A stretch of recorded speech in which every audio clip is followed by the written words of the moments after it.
Hi everyone. We've dealt with the concepts under Ind AS 116 leases. We would now like to apply the learning of those concepts with the help of several questions to test our knowledge on these concepts. We are given a scenario which says that customer M enters into a 20-year contract with energy supplier S to install, operate, and maintain a solar plant for M's energy supply. M had designed the solar plant before it was constructed. M hired experts in solar energy to assist in determining the location of the plant and the engineering of the equipment to be used. M has the exclusive right to receive and the obligation to take any energy produced. The question's requirement is whether it can be established that M is having the right to control the use of identified asset. Friends, in this scenario, you would like to remember that the, the very definition, friends, in this scenario, you need to remember the concept of when does the lessee, when does the customer has the right to direct the use. And that is how you start establishing whether M, for example, which is the customer, is having the right to control the use of identified asset. Okay, we have this identified asset, which is a solar plant, right? And if you look back, if you think of the requirement of the standard, where it says that how is that right to direct the use of that identified asset is established, it's all about the decision making, right? And we say that the decision making with respect to what is produced, when is produced, how much is produced, and all these relevant questions, right? In our example, that asset is the solar plant. And you would appreciate that when you talk about a solar plant, the very decision making about that solar plant of these, the creation of solar energy is much dependent on the design and location of the solar plant, right? How it is created, how it is customized, where it is placed would all determine when, how much, where, all these questions would be addressed with that help. And all these decision making are lying with E, lying with M here. M had designed the solar plant. M hired experts to determine the location and the engineering of the equipment to be used, which gives us an indication that the right to direct the use lies with M here. All right. Now, of course, S, who's the owner of this solar plant, has the responsibility to install, operate, and maintain. And that's important for that asset to operate, to run, right? But then does it become the core reason for the creation of the solar energy, right? Maintenance would be important. But is that the sole criteria? The answer is no. So given all these, you know, understanding all these aspects, we may conclude that the customer M does have the right to control the use of the identified asset, which is the solar plant in our case. All right, let's have a look at the formal solution here. It says that the nature of the solar plant is such that all of the decisions about how and for what purpose the asset is used are predetermined, because the type of output, that is the energy, and the production location are predetermined in the agreement, and when, whether, and how much energy is produced is influenced by the design of the solar plant, of course with sunlight, of course, which is the source of that energy. And accordingly, since M has designed the solar plant, and of course all those decision making would be impacted with the decision of the designing itself, M is considered to have the right to direct the use. Of course, the regular maintenance, as we mentioned, although regular maintenance of the solar plant which is managed by S, right? So this is managed by S, right, may increase the efficiency of the solar panels. It does not give the supplier the right to direct how and for what purpose the solar plant is used. All right. Accordingly, we can conclude, hence M is having the right to control the use of the asset. All right. Thank you. Let's look at this scenario. It says MN Limited enters into a lease of a 5-year-old machine. The non-cancelable lease term is 15 years. MN has an option to extend the lease after the initial 15-year period for optional periods of 12 months each at market rent. To determine the lease term, MN considers the following factors. One factor is the machine is to be used in the manufacturing parts of a type of plane that MN expects will remain popular with the customer until development and testing of an improved model are completed, which is approximately 15 years.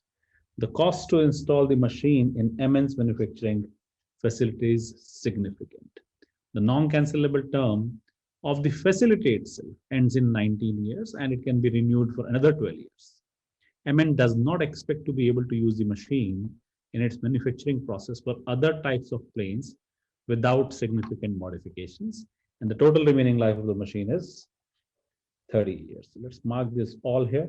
The question's requirement is, what should be the lease term for lease accounting under Ind AS 116? Now, very straightforward, direct question. What is the lease term?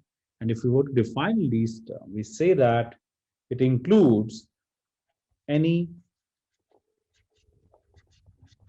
non-cancelable period plus option to exercise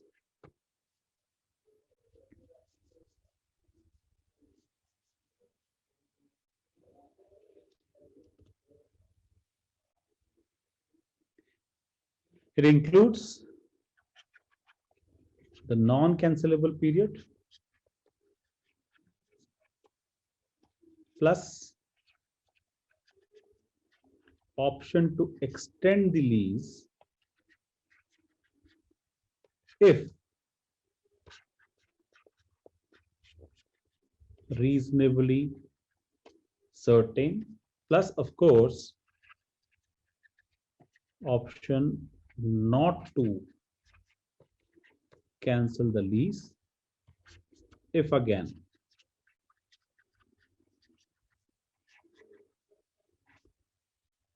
if reasonably certain not to do this cancellation, right? That's broadly the definition of a lease term, right? So in our question, by the way, it is provided very clearly that the non-cancelable lease term is 15 years, which simply means that my minimum lease term has to be 15 years, right? So from 0 to 15, this is the non-cancelable period, right?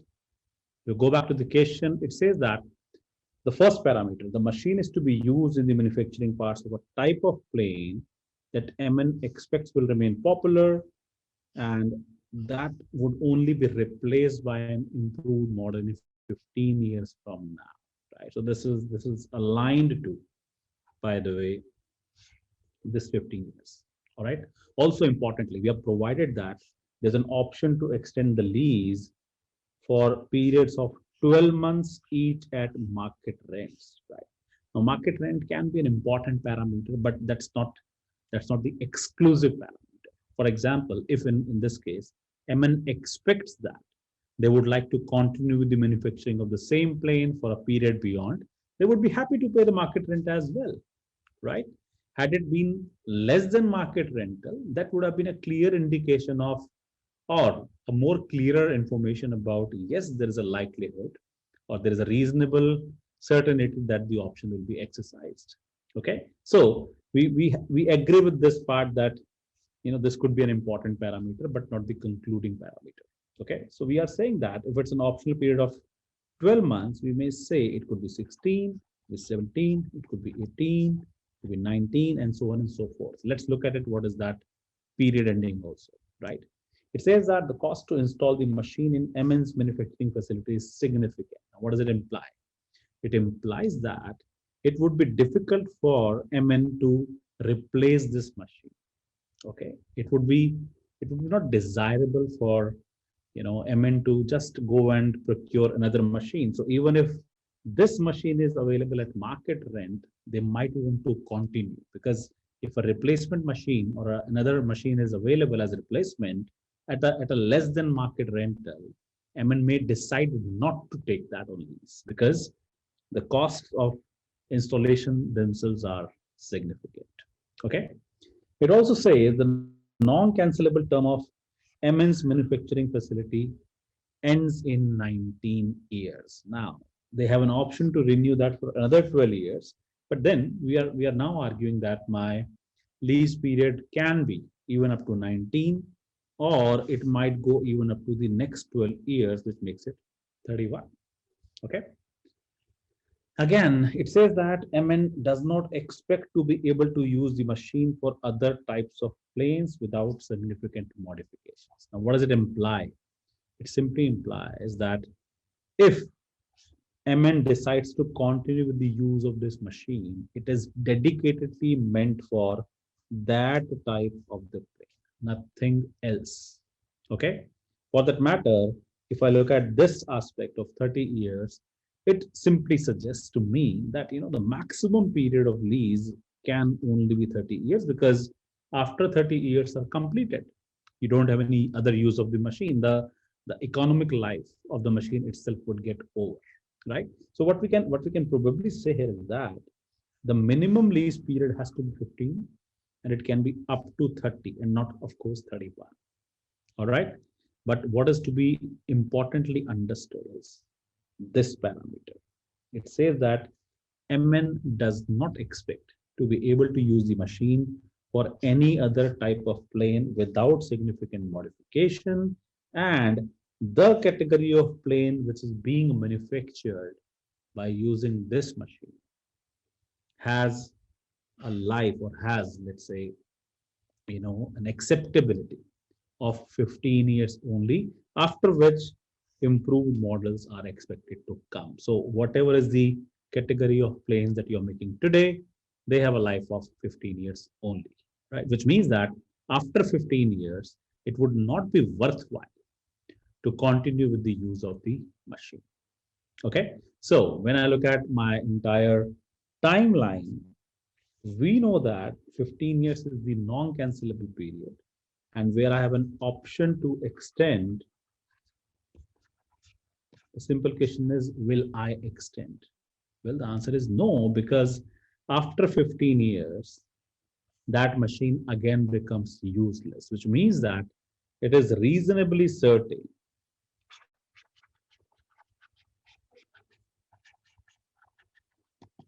today that the option will not be exercised. It is reasonably certain that the option will not be exercised. It simply means that my lease term will be 15 years, which is the non-cancelable period in this case. All right. Let's have a look at the formal solution. It says that MN notes that the terms for the optional renewal provide no economic incentive. The cost to install is significant. MN has no incentive to make significant modifications to the machine after the initial 15-year period. Therefore, MN does not expect to have a business purpose for using the machine after the non-cancelable period or term of 15 years. Accordingly, MN will conclude that the lease term comprises of only the 15 years of non-cancelable period. All right. Thank you very much.